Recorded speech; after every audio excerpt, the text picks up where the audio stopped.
Le président Goïta est le président de la Confédération AES.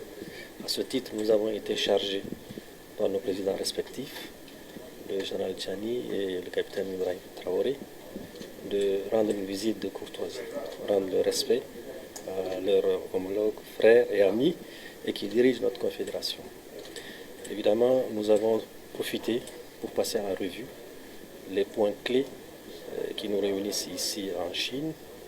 Et nous avons décidé, comme depuis le début, d'avoir une approche commune, défendre nos intérêts en commun, de mettre en commun nos énergies pour faire face à tous les défis de l'heure.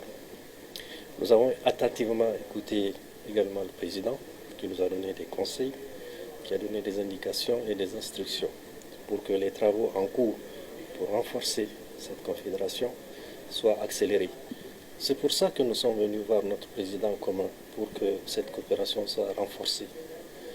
Il faut se dire que si une coopération existe, les pays qui l'animent feront toujours tout pour défendre leurs intérêts. Et la Chine, naturellement, qui a un penchant pour le continent, défendra toujours ses intérêts.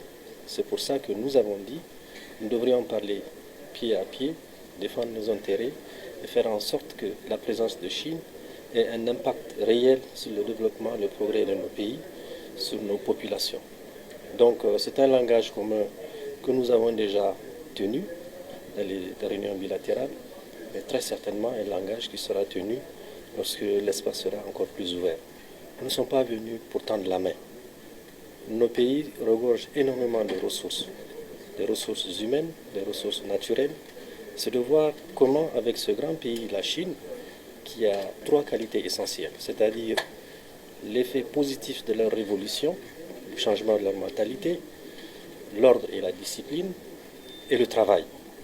Et nous sommes aussi témoins de tout ce qui a été fait en l'espace de quelques années, et pourquoi pas les richesses que nous avons, que ce pays qui a de l'industrie vienne investir davantage chez nous. Donc nous venons totalement décomplexés, vendre ce que nous avons et demander à la Chine de se mettre à la disposition des pays africains, notamment l'AES, pour que la construction se fasse, en tout cas dans le respect de nos engagements et dans le respect de nos intérêts mutuels.